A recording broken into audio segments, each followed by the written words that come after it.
In Brazil, the Senate plenary approved the bill that sets the temporary framework of indigenous lands.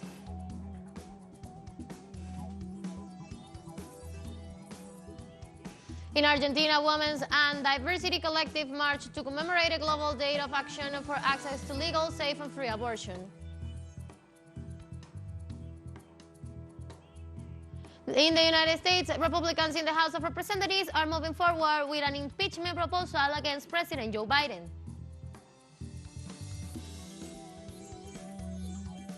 Hello, welcome to From the South. I'm Ana Marrero from the teleSUR headquarters in Caracas, Venezuela. We begin with the news. Stay with us.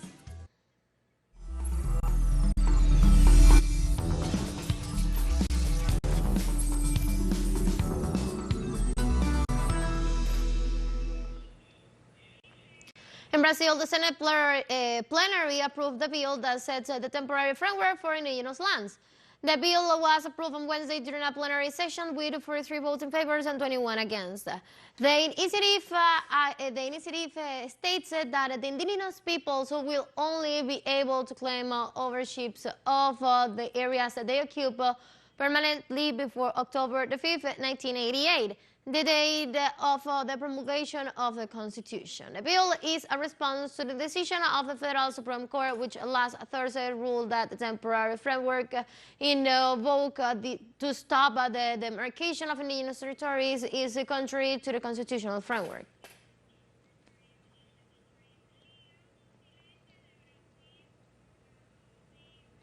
Likewise, on Wednesday, the Supreme Court of Brazil decides that the owners of the territories overlain on indigenous lands will receive compensations if the areas are expropriated in the favor of the native peoples.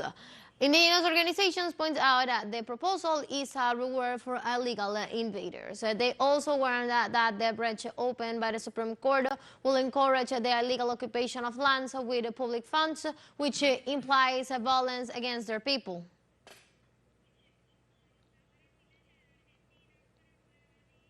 In Argentina, Women's and Diversity Collective marched to commemorate a global day of actions for access to legal, safe, and free abortion. The mobilization is called for 4 p.m. local time from Plaza de Mayo to the Congress under the slogan "Freedom is ours," and will be repeated in various provinces. The march will also be against the right-wing or ultra-right parties, pointing out that if they win the presidency, it will mean the loss of several rights for the community.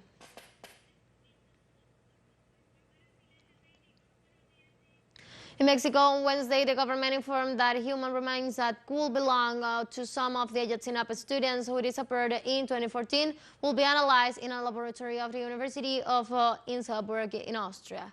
The statement added that the Mexican prosecutor's office will send human remains that could belong to some of the 43 missing students from Ayotzinapa to a laboratory at the University of Innsbruck, Austria, and also stated that the additional remains will be analyzed by experts from the Mexican Attorney General's office.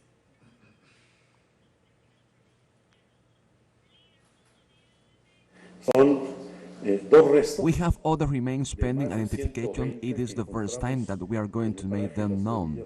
There are 2 remains of more than 120 that we found in the place of Las Huevillas, Apetlanca, in the municipality of Cuexalán del Progreso. We are waiting for the day that the laboratory of Innsbruck says.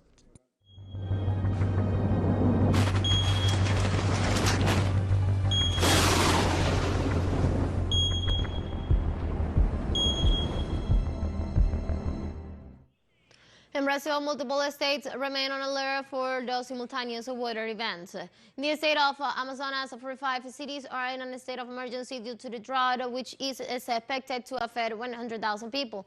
Meanwhile, weather authorities reported that in Sao Paulo and Rio de Janeiro, temperatures at least 40 degrees were fell, warning human health in the middle of this year's record winter heat. Finally, in Rio Grande do Sul, large floods dangerously rise at the level of the lake Agiba, while an extratropical cyclone is forming that will also hit the neighboring state of Santa Catarina. Greece Fire Department reported on Thursday that hundreds of people were rescued from floods due to a new storm that hit the country just weeks after floods left 17 people dead. According to authorities, emergency services assisted more than 250 people in the region surrounding the central city of Volos, where a curfew was decreed on Wednesday as Storm Elias made landfall. Only this week, they finished cleaning from Storm Daniel. Yesterday, it started raining from noon, but we thought it was a small shower. We didn't expect the embankment to rake again and to flood the area. This is what happened. We are back to square one. Let's take a very short break, but remember you can now join us on our TikTok account as teleSUR English, where you'll be able to see news in different formats, news updates, and more. Stay tuned for more news.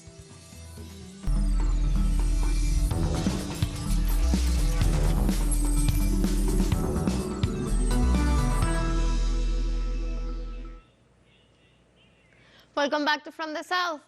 In the United States, Republicans in the House of Representatives are moving forward with an impeachment proposal against President Joe Biden. The Oversight Committee of the House of Representatives convened the first hearing to start an impeachment trial against the current U.S. president, although experts assured it will have no chance of succeeding given that they do not have a majority in the Senate. The impeachment will have its central process in the investigation of an alleged corruption network of the Biden family to determine if there are any crimes that can be attributed to him. Since assuming our Republican majority in January, the House Oversight and Accountability Committee has uncovered a mountain of evidence revealing how Joe Biden abused his public office for his family's financial gain. For years, President Biden has lied to the American people about his knowledge of and participation in his family's corrupt business schemes.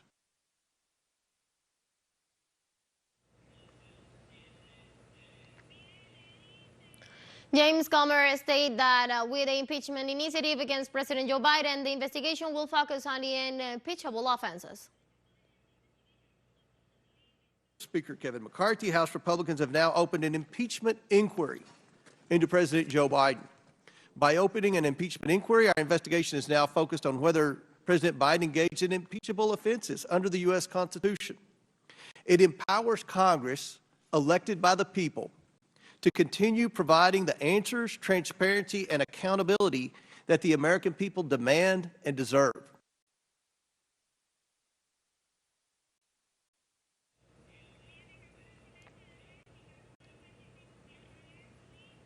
European Union leaders met on Thursday to agree on new rules for the treatment of asylum seekers and irregular migrants, after Germany said it will accept the intensely negotiating package. Once implemented, the new pact on migration and asylum seekers to ease pressure on so-called frontline countries such as Italy and Greece by relocating some of those arriving to the other European Union states. Countries that refuse to take in asylum seekers, including Poland and Hungary, will have to pay those that do take in migrants.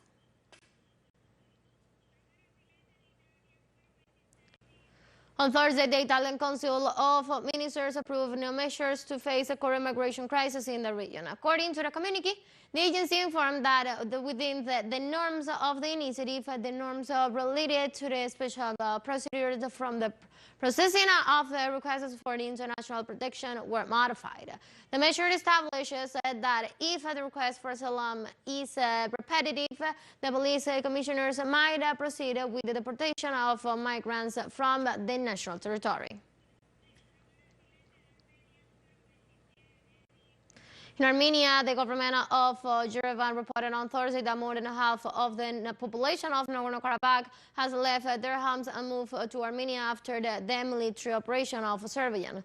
According to the data provided by the Armenian government, in 24 hours, the number of Armenians who have left Nagorno-Karabakh have increased by more than 22,000.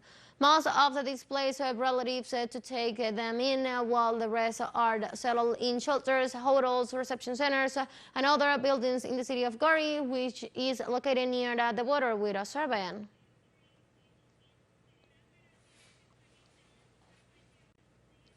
In Uzbekistan, a powerful explosion in the capital city left 1 dead and more than 160 injured, as well as damage to several buildings. The powerful explosion occurred at 3 o'clock on Thursday morning in a warehouse of the company Intern Logistics located in the vicinity of the local airport. As a result of the explosion, a 15-year-old teenager died. In addition, 24 people were hospitalized for various injuries, while 138 other affected residents received outpatient medical care and returned home.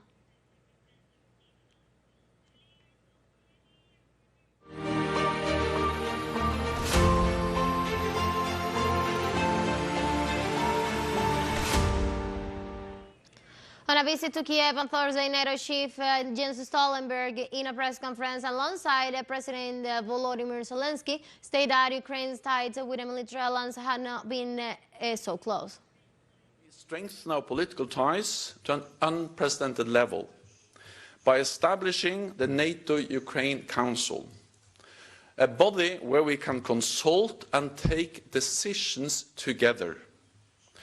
The Council has already met for important consultations, including on Black Sea security, and will meet again soon. These three decisions mean that Ukraine is now closer to NATO than ever before. Let's take our last break, but before we invite you to visit our YouTube channel at teleSUR English, where you'll be able to watch an interviews, top stories, special broadcasts, and more. Hit the subscribe button and active the notification bell to stay up to date on the world's most recent events. One financial break, don't go away.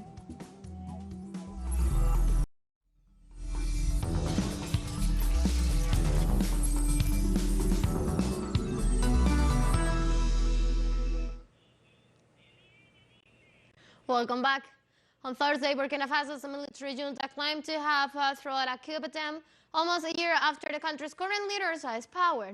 Executive spokesman Jean-Emmanuel Ouedraogo said that the government informed the public of a proven coup attempt that was foiled on Tuesday by the Burkina Faso intelligence and security services.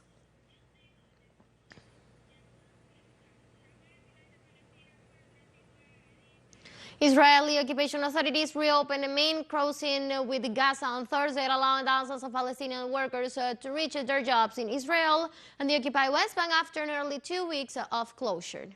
Desperate to return to their jobs, thousands of workers flocked to the border crossing and waited for hours shortly after Israel made the announcement on Wednesday.